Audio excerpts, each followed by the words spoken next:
আমার মুসলমান ভাইয়েরা গভীর মনোযোগ। সাইয়্যিদিনা ইব্রাহিম আলাইহিস সালামকে যখন অগ্নির মধ্যে ফেলে দেওয়া হয়েছিল, সাইয়্যিদিনা ইব্রাহিম আলাইহিস সালাম অগ্নি থেকে বাঁচার জন্য আল্লাহর কাছে কোনো আবেদন করেন নাই।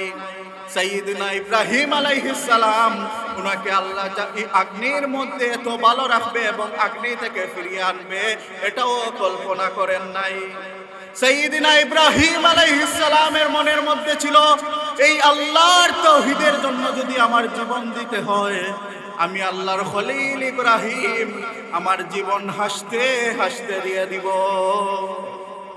এজন্য ফেরেশতা এসে যখন বললেন, ও আল্লাহর খলিল সাইয়্যিদিনা ইব্রাহিম আলাইহিস সালাম, আপনি যদি বলেন মুহূর্তের মধ্যে পৃথিবীর সমস্ত সাগরের পানি এই অগ্নির মধ্যে এনে ঢেলে দিব, সমস্ত পানি দিয়ে ওই অগ্নিকে আমি নিভাইয়া দিব।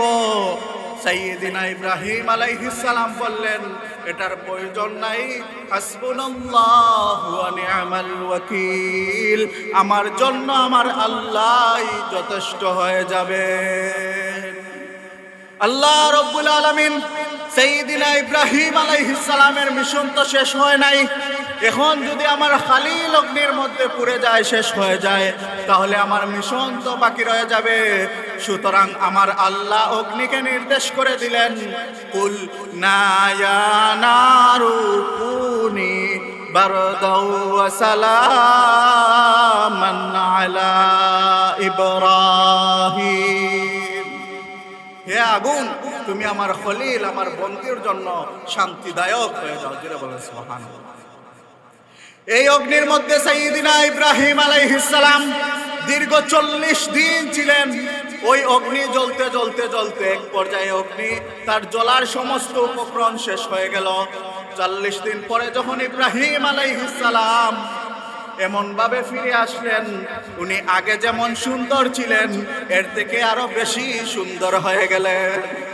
আগে যেই রকম স্বাস্থ্য ছিল, সাইয়্যিদিনা ইব্রাহিম আলাইহিস সালাম অগ্নি থেকে যখন বের হইলেন, উনার স্বাস্থ্যেরও উন্নতি হয়ে গেল। কারণ আল্লাহ রাব্বুল আলামিন ওই 40 দিন সাইয়্যিদিনা ইব্রাহিমের জন্য জান্নাত থেকে খাবার পাঠাইতেন।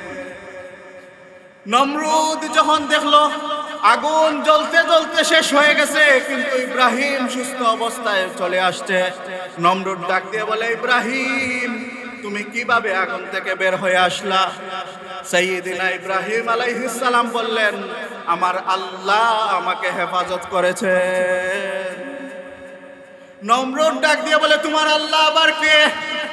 তোমার আল্লাহ কি করতে পারেন? সাইয়্যিদিনা ইব্রাহিম আলাইহিস সালাম বললেন, আমার আল্লাহ এই আল্লাহ যেই আল্লাহ মানুষকে হায়াত দান করে,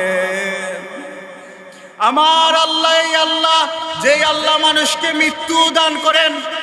এই কথা যখন শুনলো তখন নমরুদ কি করলো?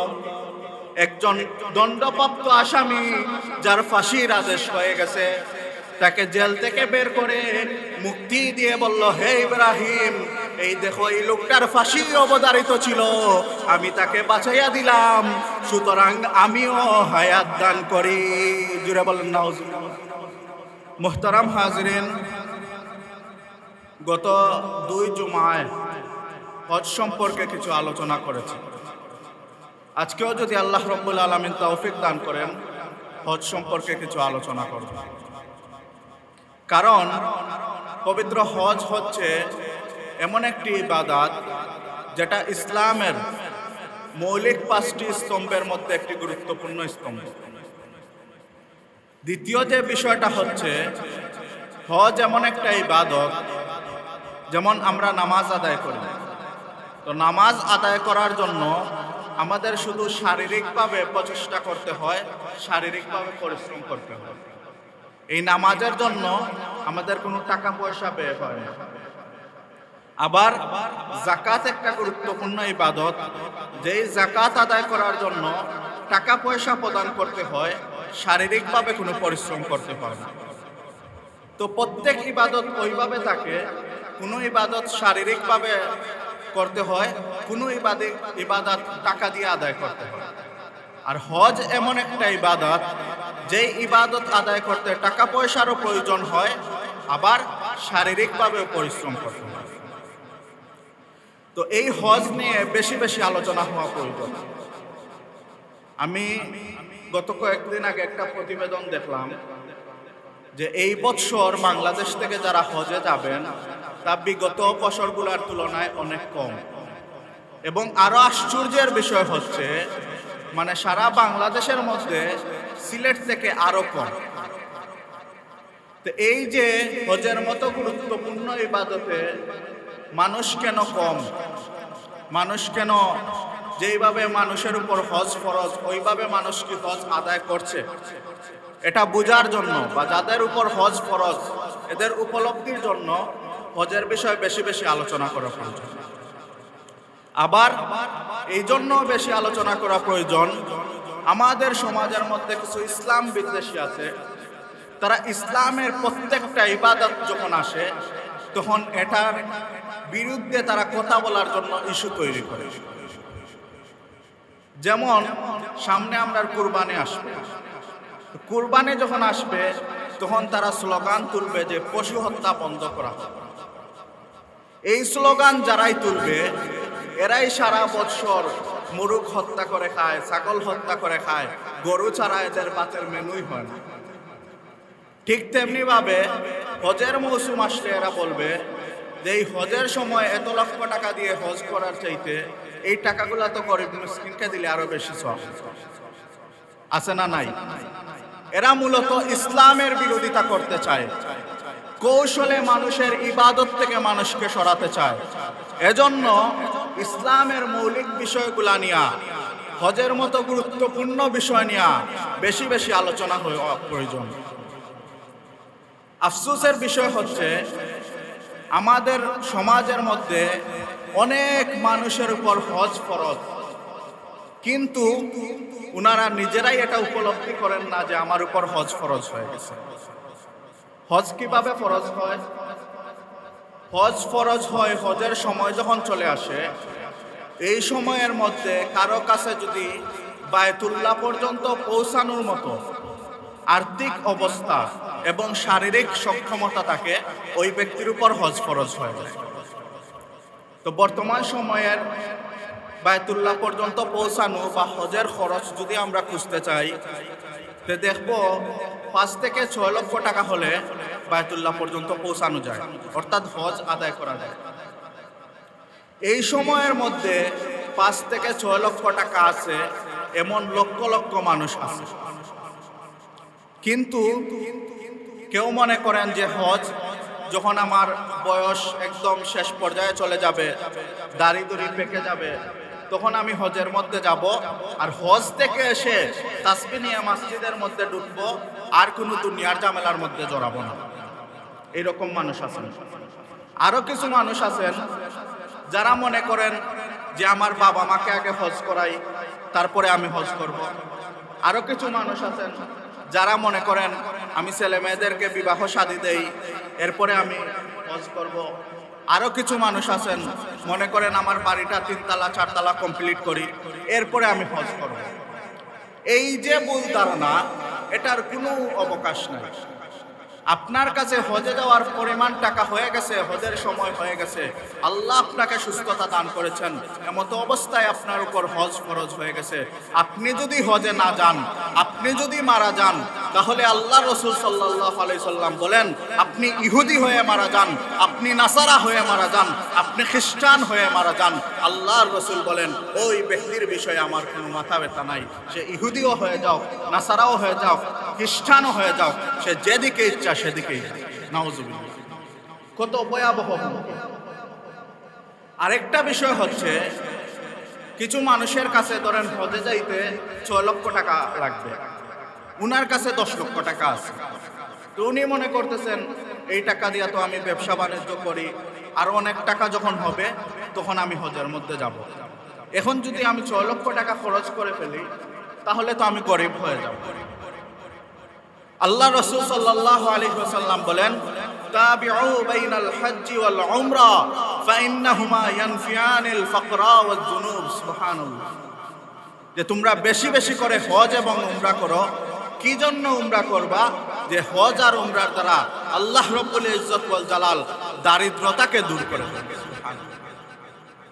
তাহলে হজ করলে মানুষ ধনী হয় না গরিব হয়? ধনী হয়।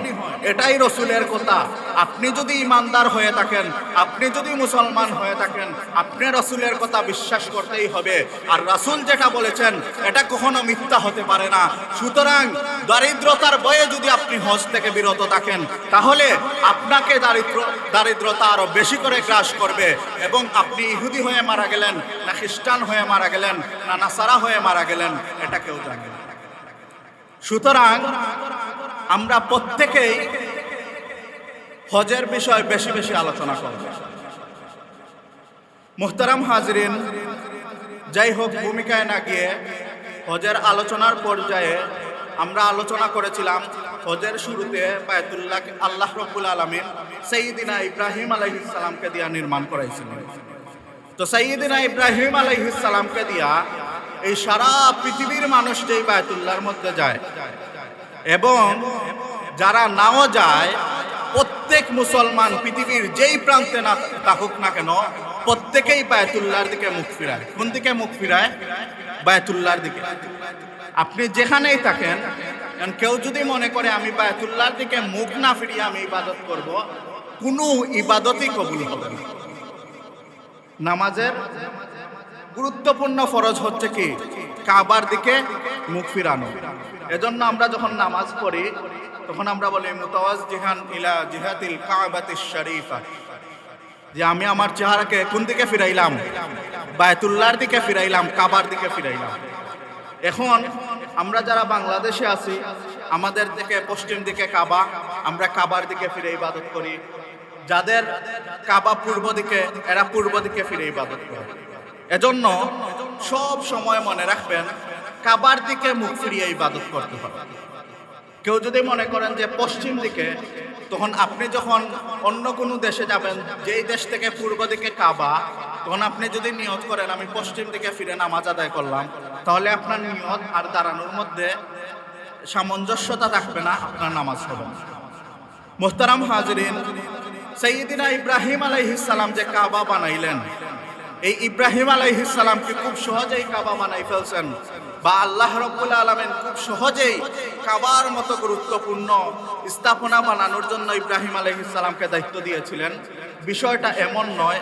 এজন্য আলোচনার শুরু এমন ছিল, ওয়া ইযিবতালা ইব্রাহিম রাব্বাহু বিকালিমাতিন ফাআতাম্মাহুন্না।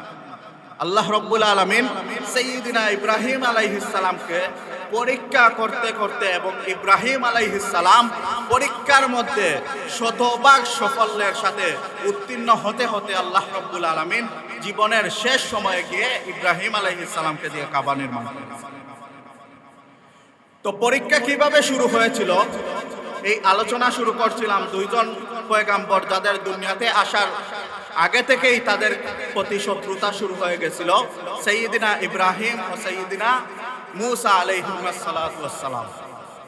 এরপরে আল্লাহ রাব্বুল আলামিনের মানসা ইব্রাহিম আলাইহিস সালাম দুনিয়াতে এসেছিলেন। এরপরে উনি মূর্তির বিরুদ্ধে বিদ্রোহ ঘোষণা করেছেন। এরপরে গত জুমা পর্যন্ত আলোচনা করেছিলাম সাইয়্যিদিনা ইব্রাহিম আলাইহিস সালামকে অগ্নির মধ্যে ফেলা হয়েছে। এই পর্যন্ত ছিলাম। আমার মুসলমান ভাইয়েরা গভীর মনোযোগ।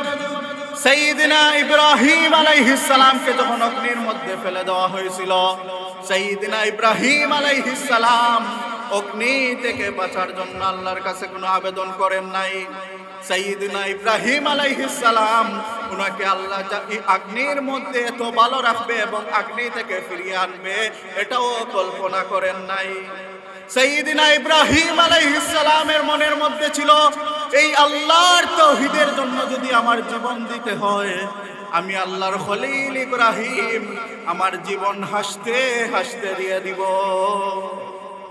এজন্য ফেরেশতা এসে যখন বললেন, ও আল্লাহর খলিল সাইয়্যিদিনা ইব্রাহিম আলাইহিস সালাম, আপনি যদি বলেন মুহূর্তের মধ্যে পৃথিবীর সমস্ত সাগরের পানি এই অগ্নির মধ্যে এনে ঢেলে দিব, সমস্ত পানি দিয়ে ওই অগ্নিকে আমি নিভাইয়া দিব। সাইয়্যিদিনা ইব্রাহিম আলাইহিস সালাম বললেন, এটার প্রয়োজন নাই, হাসবুনাল্লাহু ওয়া নি'মাল ওয়াকিল, আমার জন্য আমার আল্লাহই যথেষ্ট হয়ে যাবে। এই অগ্নির মধ্যে চলে যদি আমি শেষ হয়ে যাই, তাও আমার সমস্যা না, আমি দুনিয়া থেকে চলে গেলেও আমি আমার মাওলার দিদারের মধ্যে চলে যাব, আমি আমার বন্ধুর দিদারে চলে যাব। সুতরাং তোমরা পানি ছেড়ে আমাকে উদ্ধার করবা, এটার প্রয়োজন নেই। আল্লাহ রব্বুল আলামিন সাইয়্যিদিনা ইব্রাহিম আলাইহিস সালামের মিশন তো শেষ হয় নাই। এখন যদি আমার খালিল অগ্নির মধ্যে পুড়ে যায়, শেষ হয়ে যায়, তাহলে আমার মিশন তো বাকি রয়ে যাবে। সুতরাং আমার আল্লাহ অগ্নিকে নির্দেশ করে দিলেন, কুল না ইয়া নারু কুনি বারদাও ওয়া সালামান আলা ইব্রাহিম। হে আগুন, তুমি আমার খলিল, আমার বন্ধুর জন্য শান্তিদায়ক হয়ে যাও। যেটা বলেন সুবহানাল্লাহ। এই অগ্নির মধ্যে সাইয়্যিদিনা ইব্রাহিম আলাইহিস সালাম দীর্ঘ 40 দিন ছিলেন। ওই অগ্নি জ্বলতে জ্বলতে জ্বলতে এক পর্যায়ে অগ্নি তার জ্বলার সমস্ত উপকরণ শেষ হয়ে গেল। 40 দিন পরে যখন ইব্রাহিম আলাইহিস সালাম এমন ভাবে ফিরে আসলেন, উনি আগে যেমন সুন্দর ছিলেন এর থেকে আরো বেশি সুন্দর হয়ে গেলেন। আগে যেই রকম স্বাস্থ্য ছিল, সাইয়্যিদিনা ইব্রাহিম আলাইহিস সালাম অগ্নি থেকে যখন বের হইলেন, উনার স্বাস্থ্যের উন্নতি হয়ে গেল। কারণ আল্লাহ রব্বুল আলামিন ওই 40 দিন সাইয়্যিদিনা ইব্রাহিমের জন্য জান্নাত থেকে খাবার পাঠাইতেন। নমরুদ যখন দেখলো আগুন জ্বলতে জ্বলতে শেষ হয়ে গেছে, কিন্তু ইব্রাহিম সুস্থ অবস্থায় চলে আসছে, নমরুদ ডাক দিয়ে বলে, ইব্রাহিম তুমি কিভাবে আগুন থেকে বের হয়ে আসলা? সাইয়্যিদিনা ইব্রাহিম আলাইহিস সালাম বললেন, আমার আল্লাহ আমাকে হেফাজত করেছে। নমরুদ ডাক দিয়ে বলে, তোমার আল্লাহ আবার কে? তোমার আল্লাহ কি করতে পারেন? সাইয়্যিদিনা ইব্রাহিম আলাইহিস সালাম বললেন, আমার আল্লাহ এই আল্লাহ যেই আল্লাহ মানুষকে হায়াত দান করে, আমার আল্লাহ এই আল্লাহ যেই আল্লাহ মানুষকে মৃত্যু দান করেন। এই কথা যখন শুনলো তখন নমরুদ কি করলো? একজন দণ্ডপ্রাপ্ত আসামি যার ফাঁসির আদেশ হয়ে গেছে, তাকে জেল থেকে বের করে মুক্তি দিয়ে বলল, হে ইব্রাহিম, এই দেখো এই লোকটার ফাঁসি অবধারিত ছিল, আমি তাকে বাঁচাইয়া দিলাম, সুতরাং আমিও হায়াত দান করি। জুড়ে বলেন নাউজুবিল্লাহ। কি বলছে? আমিও হায়াত দান করি।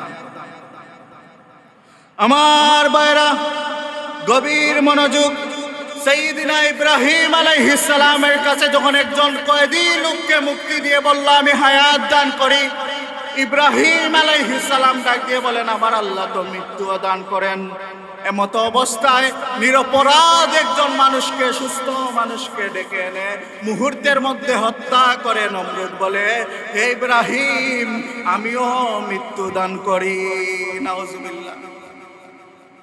সাইয়্যিদিনা ইব্রাহিম আলাইহিস সালাম উনি তো নবী ছিলেন, আল্লাহ রব্বুল আলামিন ওনার কাছে ওহী পাঠাইতেন, ওহীর জ্ঞান ছিল। ইব্রাহিম আলাইহিস সালাম বললেন, হে নমরুদ, তুমি তো আমার একটা বুঝ দিয়া দিলা, একজন কয়েদিকে ছেড়ে দিয়া আর একজন ভালো মানুষকে হত্যা করে দিয়া, কিন্তু না না, আমার আল্লাহ ওইভাবে হায়াত দান করেন না, আমার আল্লাহ ওইভাবে মৃত্যুও দান করেন না। তাহলে এবার আসো, আমার আল্লাহ রব্বুল আলামিন এত শক্তিশালী, আমার আল্লাহ প্রত্যেক দিন পূর্ব দিগন্ত থেকে সূর্য উদিত করেন এবং প্রত্যেক দিন পশ্চিম দিগন্তে সূর্যকে ডুবান। হে নমরুদ, তুমি যদি খোদা হয়ে থাকো তাহলে তোমাকে আমি চ্যালেঞ্জ করলাম, তুমি পশ্চিম দিকে সূর্যকে উদিত করো আর পূর্ব দিকে সূর্যকে ডুবাও। আমার আল্লাহ রব্বুল আলামিন কুরআনুল কারীমের মধ্যে এই কথা বলেন। ইব্রাহিম আলাইহিস সালামকে যখন বলছিলেন, ওয়া ইয ক্বালা ইব্রাহিম রব্বিয়াল্লাযী ইউহয়ী ওয়া ইউমীত, নমরুদ বলছিল, ক্বালা আনা উহয়ী ওয়া উমীত, আমি তো হায়াত দান করি, আমিও তো মৃত্যু দান করি। এরপরে ইব্রাহিম আলাইহিস সালাম বলছেন, ক্বালা ইব্রাহিম ফাইন্নাল্লাহা ইয়াতি বিশ-শামসি মিনাল মাশরিক ফাতি বিহা মিনাল মাগরিব। তখন নমরুদের কি অবস্থা হইল? আল্লাহ রাব্বুল আলামিন কুরআনুল কারীমের মধ্যে বলেন, ফাবুহিতাল্লাযী কাফার, সে হতভম্ব হয়ে গেল। এটা তো বুঝ দিয়া দিছে, আমিও বাঁচাইছি, আমিও মারছি। এমনকি সূর্যকে উদিত করতে পারবে? কি বলেন? এখন যখন সারা মানুষের সামনে সে লজ্জা পাইল, আর তো বিতর্কের কোনো পর্যায়ে নাই, তখন বলে তাইলে তোমার সাথে এতদিন আমার শত্রুতা ছিল, তোমাকে আমি অগ্নির মধ্যে ফালাইছি, কিন্তু তোমাকে যেই আল্লাহ অগ্নির মধ্যে হেফাজত করছেন, আজ থেকে সেই আল্লাহ আমার শত্রু হয়ে গেলেন, আমি আল্লাহর সাথে যুদ্ধ করব। জুড়ে বলেন নাউজুবিল্লাহ। আমার মুসলমান ভাইরা গভীর মনোযোগ। নমরুদ যখন ডাক দিয়ে বলল আমি আল্লাহর সাথে যুদ্ধ করব, এমতো অবস্থায় তরবারি নিয়ে আকাশের দিকে যখন তীর নিক্ষেপ করলো, আকাশের দিকে যখন তীর মারা শুরু করলো, আল্লাহ জিব্রাইলকে বললেন, হে জিব্রাইল, তুমি তীরকে ধরে ওই তীরের মধ্যে রক্ত লাগিয়ে পাঠাইয়া দাও। সাইয়্যিদিনা জিব্রাইল আলাইহিস সালাম তীরের মধ্যে মাছের রক্ত লাগিয়ে যখন ওই তীরটা আবার জমিনের মধ্যে পাঠাইলেন, নমরুদ ওই তীর নিয়ে সবাইকে বলে, এই দেখো ইব্রাহিমের খুদাকে আমি হত্যা করে ফেলছি। নাউজুবিল্লাহ। আমার ভাইরা, ইব্রাহিম আলাইহিস সালাম যখন দেখলেন, আল্লাহকে বললেন, মালিক এগুলা কি বলে? আল্লাহ রব্বুল আলামিন বলেন, ও আমার খলিল ইব্রাহিম, মানুষ যখন সীমা অতিক্রম করা শুরু করে, আমি আল্লাহ তাদেরকে সীমা অতিক্রম করার জন্য আরো সুযোগ বাড়িয়ে দেই। যখন সীমা অতিক্রম করতে করতে চূড়ান্ত পর্যায়ে চলে যায়, আমি আল্লাহ রব্বুল আলামিন তাদেরকে এমন ভাবে ধ্বংস করি, তাদের দৃষ্টান্ত কিয়ামত পর্যন্ত মানুষ জেনে যাবে। এরপরে কি করলো? নমরুদ আল্লাহর সাথে যুদ্ধ করার জন্য বাহিনী রেডি করলো, লক্ষ লক্ষ সৈন্য রেডি করলো। মুসাকে বলল, মুসা তোমার আল্লাহকে নিয়ে আসো, আমরা যুদ্ধ করব। মুসা আল্লাহকে বলে, আল্লাহ ইব্রাহিম আলাইহিস সালামকে বলে, ইব্রাহিম আলাইহিস সালাম বলেন, আমার তো কোনো বাহিনী নাই, এত বাহিনীর সাথে আমি কিভাবে যুদ্ধ করব? আল্লাহ ইব্রাহিমকে বলেন, হে ইব্রাহিম, তুমি টেনশন করা লাগবে না, আমি আমার বাহিনী পাঠাইতেছি। জুড়ে বলেন আল্লাহু আকবার। যখন সমস্ত বাহিনী রেডি হইল, আল্লাহ রব্বুল আলামিন আসমান থেকে মশাকে নির্দেশ করলেন, হে মশা, জমিনের মধ্যে তোমরা যাও, নমরুদের বাহিনীর সাথে যুদ্ধ করো। আল্লাহ এমন মশা পাঠাইলেন, মশা এসে যখন কামড় শুরু করলো, আর ওই মশার কামড়ের মধ্যে তো বিষক্রিয়া ছিল, প্রত্যেকে তরবারি রেখে তলোয়ার রেখে মশার কামড়ে জমিনের মধ্যে পড়ে ছুটাছুটি করতে শুরু করলো। আল্লাহু আকবার। নমরুদ যখন এই দৃশ্য দেখলো, এই দৃশ্য থেকে পালিয়ে তার আন্ডারগ্রাউন্ডের মধ্যে চলে গেল। ওই আন্ডারগ্রাউন্ডের মধ্যে যখন চলে গেল, এমতো অবস্থায় তার দেহরক্ষী, তার গার্ড ছাড়া কোনো লোক ছিল না। সমস্ত সৈন্য ময়দানের মধ্যে মশার কামড়ে নিহত হয়ে গেছে। এমতো অবস্থায় আল্লাহ রব্বুল আলামিন বললেন, হে নমরুদ, তোমার সৈন্যকে আমি মশা দিয়ে মারছি, কিন্তু তুমি নমরুদ এত বড় ক্ষুধাদুর্গী হয়ে গেছো, তোমাকে যদি আমি সুস্থ মশা দিয়ে নিহত করি, হত্যা করি, তাহলে এটা মশার শানেও বেয়াদবি হয়ে যাবে, এটা মশার প্রেস্টিজও নষ্ট হয়ে যাবে। সুতরাং একটা মশা ছিল, যেই মশা ওই জমিনের মধ্যে যুদ্ধের জন্য যেতে পারে নাই, কারণ তার একটা পা ভাঙা ছিল, সে প্রতিবন্ধী মশা ছিল। আল্লাহ রব্বুল আলামিন বললেন, হে প্রতিবন্ধী মশা, তুমি তো ময়দানের মধ্যে নমরুদের সৈন্যের সাথে যুদ্ধতে যাও নাই, সুতরাং তুমি নমরুদের জন্য চলে যাও। আন্ডারগ্রাউন্ডের মধ্যে যখন নমরুদ বসে আছে, এমতো অবস্থায় ওই মশাটা এসে নমরুদের নাকের সামনে দিয়ে প্রথম যখন ব্যান করে একটা গুরানি দিছে, তখন নমরুদ এক গুরানির সাথেই তার অবস্থা হতভম্ব হয়ে গেছে। কিতাবের মধ্যে লেখেন, দ্বিতীয়বার আবার রাউন্ড দিল, তৃতীয়বার যখন রাউন্ড দিল, ওই মশাটা সোজা নাক দিয়ে নমরুদের মাথার মধ্যে ঢুকে যায়। ওই মশা যখন নমরুদের মাথার মধ্যে ঢুকে যায়, তখন মাথার মধ্যে এমন অবস্থা হইল, তখন তার ওই যে রক্ষাকারী গার্ড ছিল, বলে মাথা টিপানোর জন্য। মাথা টিপাইতে টিপাইতে এখন যত টিপায়, নমরুদ বলে আরো জোরে টিপানোর জন্য। এইভাবে প্রথমে হাত দিয়া টিপাইল, হয় নাই, পরে বলে যে চামড়ার বস্তু ওইটা নিয়ে টিপানোর জন্য। এইভাবে টিপাইতে টিপাইতে হয় নাই, তারপরে বলে থাবা মারার জন্য। যখন ওই দিক দিয়ে থাবা দেয় তখন একটু তার ভালো লাগে, তখন ওই দিকে অ্যাকশন শুরু হয়, তখন ওই দিকের সৈন্যরা থাবা দেয়, তখন আবার ওই দিকে চলে যায়। এইভাবে চলতে চলতে 40 দিন ছিল, এইভাবে তাকে শুধু মাথার মধ্যে বাড়িয়েছে। শেষ পর্যায়ে এমন অবস্থা হইল, এই চর তাপ্পর কিলঘুষিতে আর হয় না। এখন বলে তোমরা শক্ত কিছু নিয়ে আমার মাথার মধ্যে আঘাত করো। তখন কাঠের জুতা ছিল, একজন সৈন্য কাঠের জুতা নিয়ে যখন নমরুদের মাথার মধ্যে আঘাত করলো, তখন বলে কিছুটা আরাম পাই।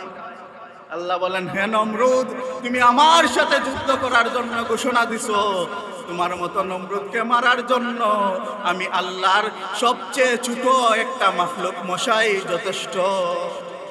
এইভাবে যখন কাঠ দিয়ে মাথার মধ্যে মারে তখন সে কিছুটা আরাম পায়। ওই পাশে যে ছিল সে বন্দুকের গুড়া দিয়ে বাড়ি দেয়, ওই দিকেরটা আবার জুতা দিয়ে বাড়ি দেয়।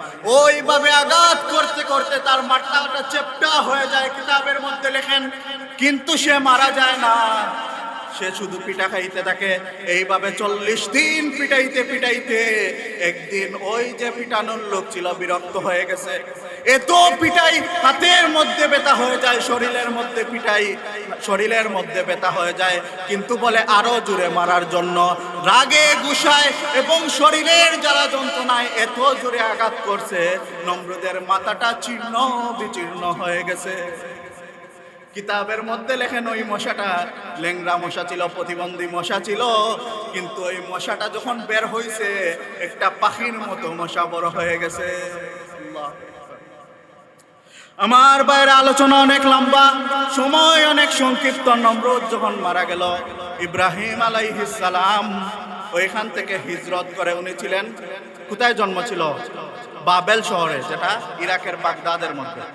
আল্লাহ রব্বুল আলামিনের হুকুমে উনি উনার সাথী 2 জন নিয়ে সফরের জন্য, হিজরতের জন্য রওনা করলেন। নমরুদের সমস্ত বাহিনী মারা গেল, নমরুদ মারা গেল। ওইখানে তো আর কাউকে দিনের দাওয়াত দেওয়া যাবে না, সুতরাং হিজরতের জন্য রওনা করলেন শাম দেশ, সিরিয়ার মধ্যে। ওই সিরিয়ার মধ্যে যখন রওনা করলেন, ওইখানে কালদান নামক একটা স্থান ছিল, যেই স্থানের মধ্যে হযরতে সালেহ আলাইহিস সালাম যখন মানুষকে দাওয়াত দিয়েছিলেন, যেই সমস্ত লোক সালেহ আলাইহিস সালামের উপর ঈমান গ্রহণ করেছিল, তারা ওই কালদানের মধ্যে বসবাস করেছিল। এদের উত্তরসূরি ওই কালদানের মধ্যে রয়েছে। ওই কালদানের মধ্যে যখন ইব্রাহিম আলাইহিস সালাম গেলেন, যাওয়ার পরে ওইখানের মধ্যে একজন বাদশা ছিল। ওই বাদশা সাইয়্যিদিনা ইব্রাহিম আলাইহিস সালামের যখন আখলাক দেখলো, আচরণ দেখলো, আর আমি আগেও বলেছিলাম আল্লাহ রব্বুল আলামিন নবীদেরকে এত সুন্দর করে তৈরি করেন, পৃথিবীর মধ্যে কোনো মানুষ এত সুন্দর করে তৈরি করেন না। আর সাইয়্যিদিনা ইব্রাহিম আলাইহিস সালাম উনি সমস্ত নবীদের পিতা ছিলেন। আমার ভাইরা, প্রত্যেক মানুষের 4 ধরনের পিতা রয়েছেন। কয় ধরনের? 4 ধরনের পিতা রয়েছেন। প্রথম পিতা হচ্ছেন আমাদের সকলের আদি পিতা সাইয়্যিদিনা আদম আলাইহিস সালাম। জুড়ে বলেন, কি পিতা? আমাদের সবার আদি পিতা হচ্ছেন সাইয়্যিদিনা আদম আলাইহিস সালাম। এটা কোরআনের কথা, হাদিসের কথা। দ্বিতীয়ত হচ্ছে আমাদের সকলের জাতির পিতা হচ্ছেন সাইয়্যিদিনা ইব্রাহিম আলাইহিস সালাম। এটা কিসের কথা? কোরআনের কথা। 3 নাম্বার হচ্ছেন আমাদের সকলের পিতা সাইয়্যিদিনা মুহাম্মাদুর রাসূলুল্লাহ সাল্লাল্লাহু আলাইহি ওয়াসাল্লাম। এটাও কোরআন হাদিসের কথা। আল্লাহ রাসূল সাল্লাল্লাহু আলাইহি ওয়াসাল্লাম বলেন, আনা উআল্লিমুকুম বিমানজিলাতিল ওয়ালিদ, আমি তোমাদের পিতার সমতুল্য। এই কথা বলে রাসূল হাদিস বর্ণনা করেছেন। সুতরাং আমি তোমাদেরকে দিন শিক্ষা দেই। এটা তিরমিজি এবং আবু দাউদ শরীফের শুরুতেই কিতাবুত তাহারাতে হাদিস আছে। তো আমরা কয়জন পিতা পাইলাম? 3 জন পিতা। 4 নাম্বার হচ্ছেন আমাদের জন্মদাতা পিতা। এই 4 জন পিতা হচ্ছেন কুরআন হাদিসের সম্মত সবার পিতা।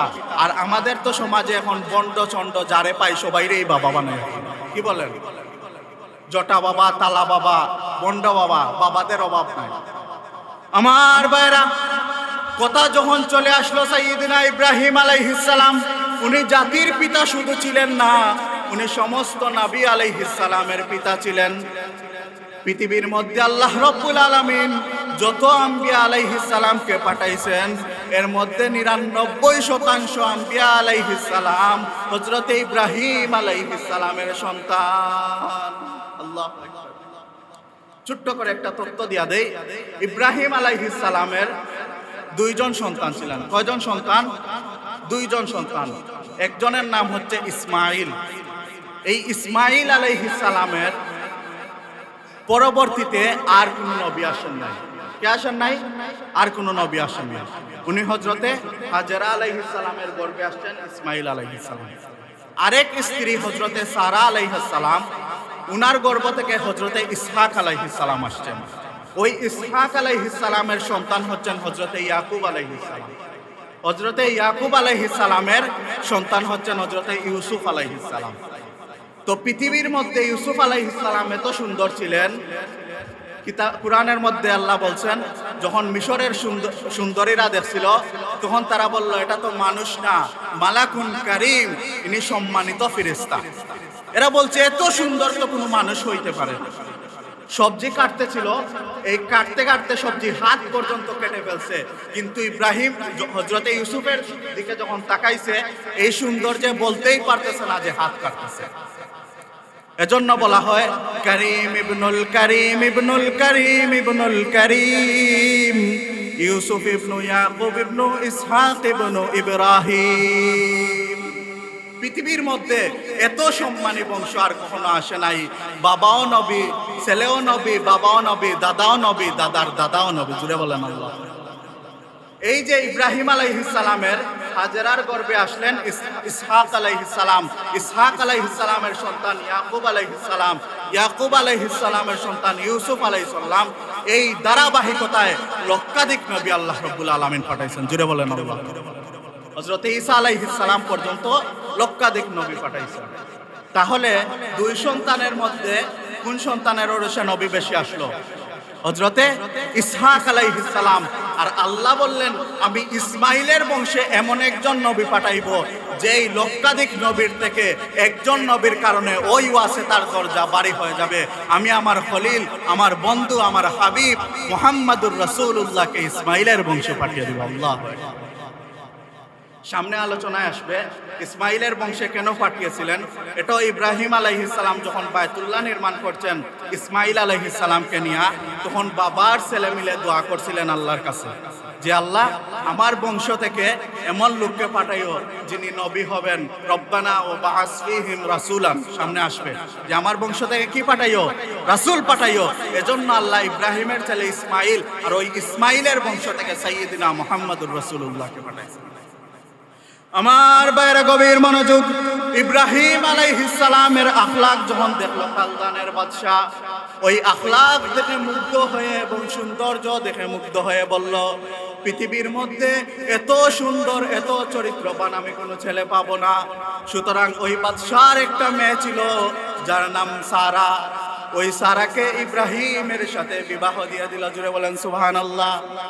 ইব্রাহিম আলাইহিস সালাম সারা আলাইহিস সালামকে নিয়ে সংসার করতে লাগলেন। সংসার করতে করতে ইব্রাহিম আলাইহিস সালামের বয়স যখন 80 বছর বয়স হয়ে গেল, তখন আবার ওই সিরিয়া থেকে হিজরত করে মিশরের মধ্যে চলে গেলেন। ওই মিশরের মধ্যে যাওয়ার সময় ওই মিশরের একজন বাদশা ছিল। ওই বাদশাটা ছিল পূজাদ্রোহী বাদশা। ওই বাদশা ছিল লুচ্চা বাদশা, লম্পট বাদশা। আর হাজেরা আলাইহিস সালাম সুন্দর ছিলেন, এমন সুন্দর ছিলেন, ইব্রাহিমও সুন্দর, সারাও সুন্দর। এজন্য এদের বংশ থেকে যে লোক আসছেন ইউসুফ আলাইহিস সালাম, উনিও সুন্দর। তাহলে সারা আলাইহিস সালাম সুন্দর কি সুন্দর না? ওই বাচ্চা যখন দেখলো এত সুন্দরী নারী নিয়ে ইব্রাহিম আলাইহিস সালাম আসলেন, তখন তার লোক দিয়ে সারা আলাইহিস সালামকে তার রাজ দরবারে ধরে নিয়ে গেল। ধরে নিয়ে যখন গেল, ইব্রাহিম আলাইহিস সালাম নামাজের মধ্যে দাঁড়িয়ে গেলেন। রব্বুল আলামিন আমার স্ত্রীকে ধরে নিয়ে গেছে, আল্লাহর কাছে প্রার্থনা করতে লাগলেন। হযরতে সারা আলাইহিস সালামের কাছে যখন ওই বাদশা যাবে চরিত্র হনন করার জন্য, হযরতে সারা আল্লাহর কাছে ডাক দিয়ে বলেন, ওগো মালিক, আমি জীবনে আমার সতীত্ব নষ্ট করি নাই, আমি কোনো বেগানা পুরুষের সাথে কথা বলি নাই, আমি যদি সতী নারী হয়ে থাকি তাহলে আমার ইজ্জতের হেফাজত করা আপনি আল্লাহর উপর আবশ্যক হয়ে যাবে। যখন ওই বাদশা সারার উপরে ঝাঁপিয়ে পড়বে, এমন অবস্থায় ওই বাদশা প্যারালাইজড হয়ে যায়, সামনে যেতে পারে না, হাত পা অবশ হয়ে যায়। সারাকে বলে আমার ভুল হয়ে গেছে, আমাকে ক্ষমা করে দাও, তুমি মুনাজাত করো যাতে আমি সুস্থ হয়ে যাই। সারা আবার প্রার্থনা করলেন, ওই লোকটা সুস্থ হয়ে গেল। কিন্তু যখন সুস্থ হইল আবারও চরিত্র হনন করার জন্য ঝাঁপিয়ে পড়তে চায়। সারা আবার আল্লাহর কাছে মুনাজাত করলেন, আবার প্যারালাইজড হয়ে যায়।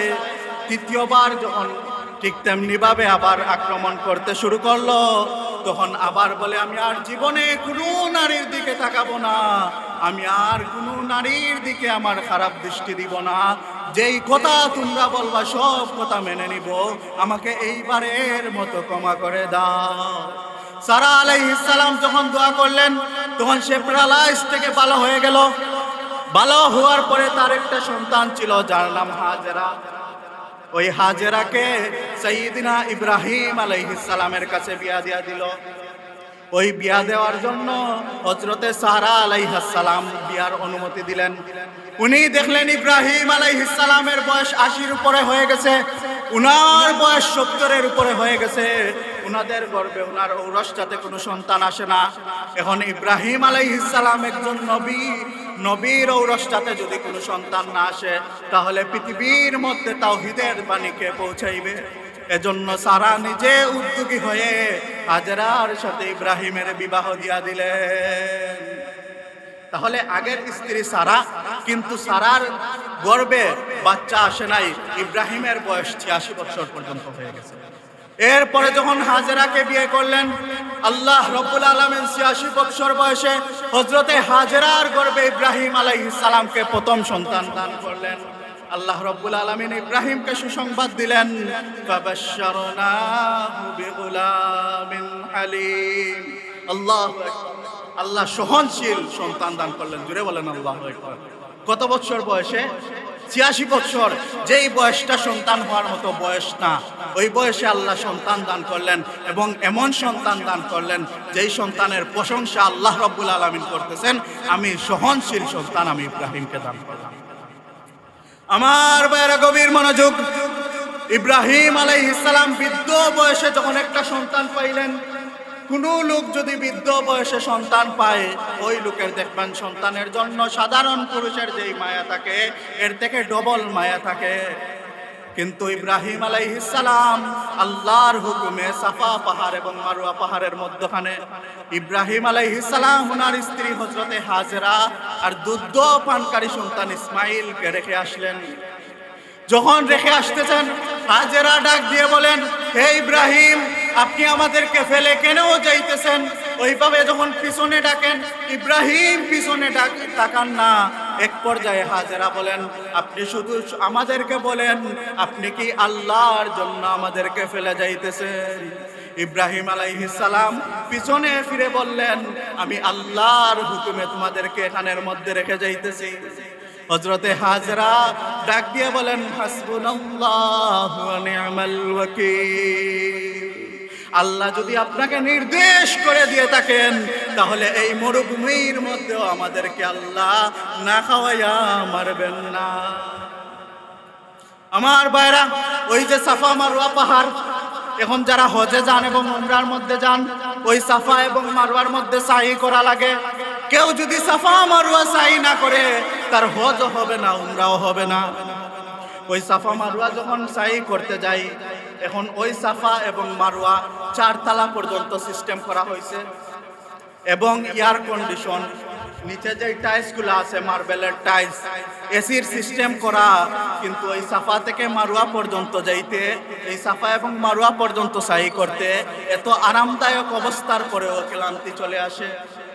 যারা গেছেন বলতে পারবেন, এখানে যেমন 7 চক্কর দেয়া লাগে, এসির মধ্যে, টাইলসের মধ্যে লিফটের ব্যবস্থা আছে, এরপরে ক্লান্তি চলে আসে।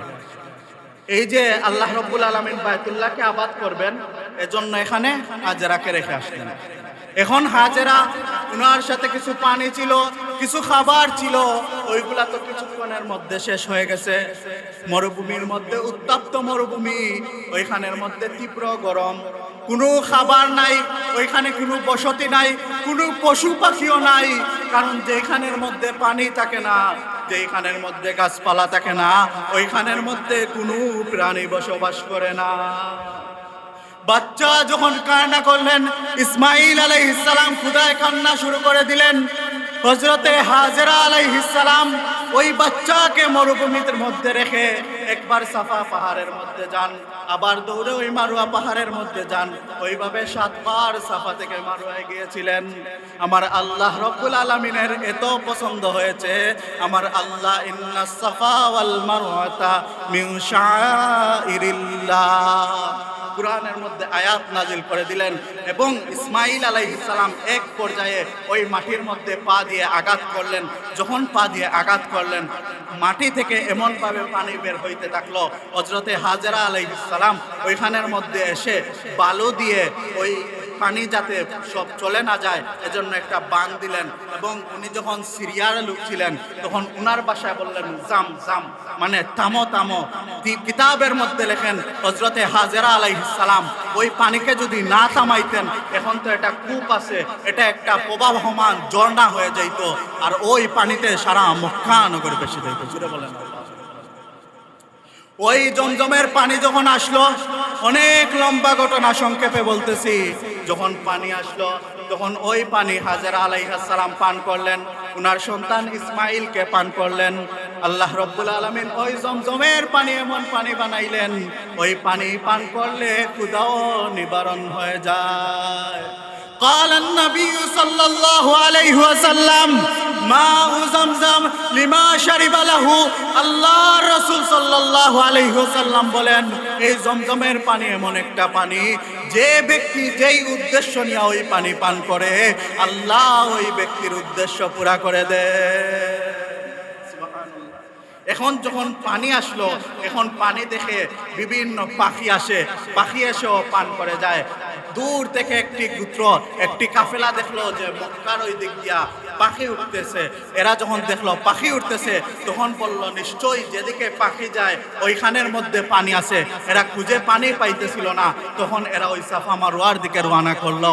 ওই সাফা মারওয়ার দিকে যখন রওনা করলো, ওইখানে গিয়ে দেখে পানি। হাজেরাকে বললো আমাদেরকে কি পানি দিবা? হাজেরা বললেন পানিও দেব, তোমরা যদি এখানে বসবাস করতে চাও তোমাদেরকে বসবাসের সুযোগ দিব। জুড়ে বলেন সুবহানাল্লাহ।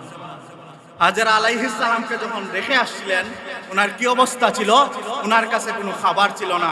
আল্লাহ রব্বুল আলামিন জমজম দান করলেন, আর উনি একা ছিলেন, ওনার কোনো সঙ্গী ছিল না।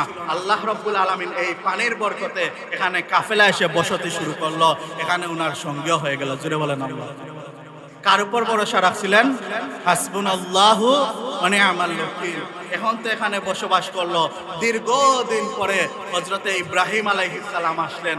আমার সন্তানের কি অবস্থা, আমার স্ত্রীর কি অবস্থা, এসে দেখেন এখানে তো বিশাল অবস্থা, মানুষও আবাদ হচ্ছে, এখানে পানিও আসতেছে।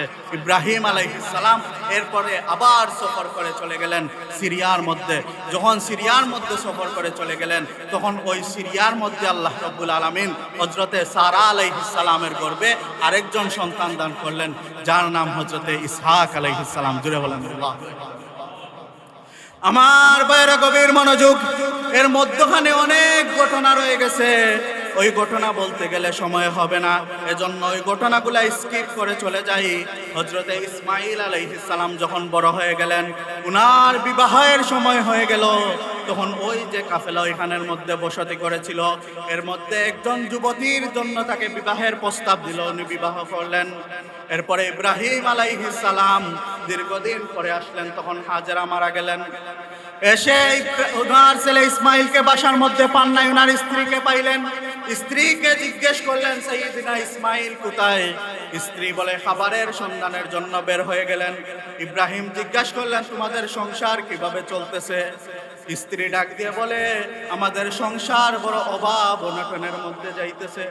ইব্রাহিম আলাইহিস সালাম বলেন তোমার স্বামী যখন আসবে তখন তুমি বলবা তিনি যেন চৌকাঠ পরিবর্তন করে ফেলে। ইসমাইল আলাইহিস সালাম যখন আসলেন, এসে জিজ্ঞেস করলেন কোনো বৃদ্ধ লোক কি আসছিলেন? উনার স্ত্রী বললেন, হ্যাঁ, একজন বৃদ্ধ লোক আসছিলেন। কি ওসিয়ত করে গেলেন? ওসিয়ত করে গেলেন, তুমি যেন তোমার চৌকাঠ পরিবর্তন করে ফেলো। ইসমাইল আলাইহিস সালাম বুঝে গেলেন চৌকাঠ বলতে স্ত্রীর কথা বলেছেন। হযরতে ইসমাইল ওনার স্ত্রীকে তালাক দিলেন। এরপরে ওই গোত্রের আরেকটা মেয়েকে বিয়ে করলেন। এর আরো কিছুদিন পরে ইব্রাহিম আলাইহিস সালাম দেখতে আসলেন। আসার পরে দেখেন ইব্রাহিম আলাইহিস সালাম ওনার ছেলে ইসমাইল বাসাতে নাই। ওই ইসমাইলের স্ত্রীকে ডাক দিয়ে বলেন, তোমাদের সংসার কেমন চলতেছে? তখন ওই স্ত্রী ডাক দিয়ে বলে, আমাদের সংসার আলহামদুলিল্লাহ অনেক ভালো চলতেছে। ইব্রাহিম ডাক দিয়ে বলেন, তোমার স্বামী আসার পরে বলবা সে যেন চৌকাঠের যত্ন নেয় এবং এই চৌকাঠ যাতে কখনো পরিবর্তন না করে। ইসমাইল আলাইহিস সালাম যখন বাসার মধ্যে আসলেন, এসে বলেন, কোন মুরব্বী লোক, কোন বৃদ্ধ লোক কি এসেছিলেন? স্ত্রী ডাক দিয়ে বলেন, হ্যাঁ এসেছিলেন। কি বলেছেন? যে বলেছেন তুমি যাতে চৌকাঠের যত্ন নাও। তখন ইসমাইল আলাইহিস সালাম বলেন, ওই বৃদ্ধ লোক আর কেউ না, উনি আমার পিতা সাইয়্যিদিনা ইব্রাহিম আলাইহিস সালাম। আমার বাইরে গভীর মনোযোগ। এরপরে আল্লাহ রাব্বুল আলামিন যখন ইব্রাহিম আলাইহিস সালামকে বললেন বায়তুল্লাহ নির্মাণ করার জন্য, তখন আল্লাহ রাব্বুল আলামিনের হুকুমে ইব্রাহিম আলাইহিস সালাম এই বায়তুল্লাহ নির্মাণের জন্য আসলেন। আল্লাহ রাব্বুল আলামিন ইব্রাহিমের সাথে কাজ করার জন্য ইসমাইলকেও নির্দেশ দিলেন। ইব্রাহিম আলাইহিস সালাম এবং ইসমাইল আলাইহিস সালাম মিলে এই বায়তুল্লাহ নির্মাণ করলেন। এই বায়তুল্লাহ যখন নির্মাণ হয়ে গেল, বায়তুল্লাহর কাজ শেষ হয়ে গেল, তখন ইব্রাহিম আলাইহিস সালাম কি করলেন? আমাদের সমাজের মধ্যে দেখবেন কেউ যদি একটা ছোটখাটো কাজ করে ফেলে, একটা কুটির মধ্যে একটা লাইট স্থাপন করে দেয়, এটার ক্রেডিট নেওয়ার জন্য ব্যস্ত হয়ে যায়। একটা যদি কালভার্ট বানায়, ওইটার ক্রেডিট নেওয়ার জন্য ব্যস্ত হয়ে যায়। সাইয়্যিদিনা ইব্রাহিম আলাইহিস সালাম বললেন, রব্বানা তাকাব্বাল মিন্না ইন্নাকা আনতাস সামিউল আলিম। প্রত্যেক সময় দেখবেন ইমাম সাহেব এই মুনাজাতের মধ্যে বলেন, যখন বায়তুল্লাহ বানাইলেন আল্লাহর কাছে বললেন, রব্বানা তাকাব্বাল মিন্না, আমাদের পক্ষ থেকে আপনি এই খেদমতকে কবুল করে নেন। ইন্নাকা আনতাস সামিউল আলিম, আপনি সবকিছু শুনেন এবং আপনি সবকিছু জানেন। জুড়ে বলেন সুবহানাল্লাহ। কিতাবের মধ্যে লেখেন ইব্রাহিম আলাইহিস সালাম যে তখন মুনাজাত করছেন, এই মুনাজাত থেকে বোঝা যায় আমরা যখন কোনো ভালো কাজ করি, ভালো কাজের করে মুনাজাত করা, কারণ ভালো কাজ করে মুনাজাত করলে আল্লাহ কবুল করে নেন। ইব্রাহিম আর ইসমাইল যে মুনাজাত করছেন, আল্লাহ এই মুনাজাতকে এমন ভাবে কবুল করে নিছেন, কিয়ামত পর্যন্ত আল্লাহ বায়তুল্লাহকে মানুষের মুখ ফিরানোর কাবা বানাইয়া ফেলছে। পৃথিবীর যেখানেই থাকো ওই কাবার দিকে মুখ ফিরাইতে হবে। মানুষ যখন মারা যায় তখন সবাই ওই কাবার দিকে মুখ ফিরাইয়া কবরে রাখে। জুড়ে বলেন ঠিক কিনা? আমার ভাইয়েরা, সময় শেষ হয়ে গেছে। এরপরে আরেকটা মুনাজাত করেছিলেন, রব্বানা ওয়াবাস ফীহিম রাসূলা। জুড়ে বলেন আল্লাহু আকবার। ইব্রাহিম আলাইহিস সালাম ইসমাইল আলাইহিস সালামকে নিয়ে মুনাজাত করছিলেন, হে আল্লাহ, আমার এবং আমার ইসমাইলের বংশে এমন একজন রসুল পাঠাও, যে রসুল এসে কি করবেন? মানুষকে কোরআন শিক্ষা দিবেন, মানুষকে পরিশুদ্ধ করবেন, মানুষকে দ্বীনের পথে নিয়ে আসবেন। আল্লাহ রাব্বুল আলামিন ইব্রাহিমের মুনাজাত এমন ভাবে কবুল করলেন, ইব্রাহিমের বংশ থেকে বিশ্ব নবী সাইয়্যিদিনা মুহাম্মাদুর রাসূলুল্লাহ সাল্লাল্লাহু আলাইহি ওয়াসাল্লামকে প্রেরণ করে দিলেন। এজন্য এই বায়তুল্লাহর জিয়ারতের জন্য যাওয়ার নিয়ত আছে তো ইনশাআল্লাহ। আল্লাহ রাব্বুল আলামিন আমাদের সকলকে তৌফিক দান করুন। আরো ইচ্ছা ছিল, বায়তুল্লাহ সম্পর্কে আরেকটি অনেক মজার ঘটনা ছিল, যে একজন বায়তুল্লাহ প্রেমিকের জন্য 6 লক্ষ হাজির হজ কবুল হয়ে গেছে। আল্লাহ যদি তৌফিক দেন আগামী জুমায় বলবো, সময় যেহেতু শেষ। আল্লাহ রাব্বুল আলামিন বায়তুল্লাহর জিয়ারতের জন্য আমাদের সবাইকে কবুল করুন। সকলে বলুন আমিন।